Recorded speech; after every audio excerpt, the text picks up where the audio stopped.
urabona hari ukuntu umukobwa mutoya wese aba ari agasentire ahagaze atya, ntagira akabuno, ntagira ukuguru, ntagira urubavu, ariko ukabona agakobwa gato keza, ukaba rero urongoye uko asa bikugaragura. Ngera mu rugo rero nk'umugore mwiza Imana ihaye umugisha akabyara, yatwita amazuru akabanza akangana atya, arerije se oya inda nyine irakubirindira bikagutuma ubu ushobora nko gusama nkasa n'iki gikombe, kandi wowe wakundaga iki agatangira akajya nyunguta amakara atyo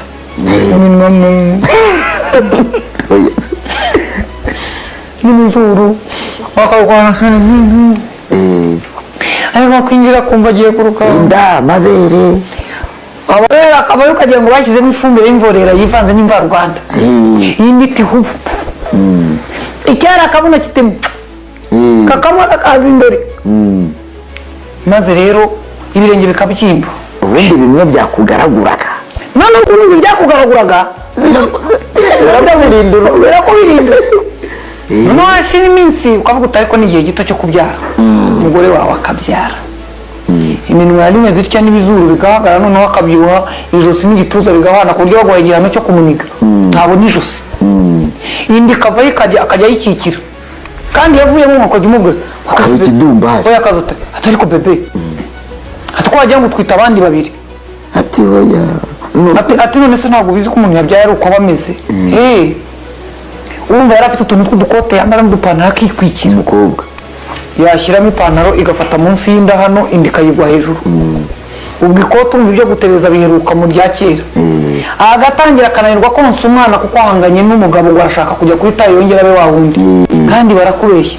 ahahise hacu ntabwo kandi ahita agira complexe ahahise ntabwo tuhaba, tubaho turi n'ahazaza. Wa muntu wakugaraguraga noneho agatangira kujya ate kuzingiriza, mwajya musohokana ukajya umusigamo kilometero, mwaba muri abakire buri wese akagenda mu modoka ye, mwanayijyana aho mwamwicaranye uri uhagaze muri feruje ukareba abantu bari mu modoka, wamenya umugabo n'umugore, wamenya n'inkabara n'irindi, wamenya inshuti zihuye mu nzira, wamenya abakorana bafite aho bagiye, niba ari ibyo ubwo wamenya bosi n'umukoresha. Umugore n'umugabo bari mu modoka si bose ariko nka 80% bagenda bameze nka kwa kundi Tom Close yatubwiye.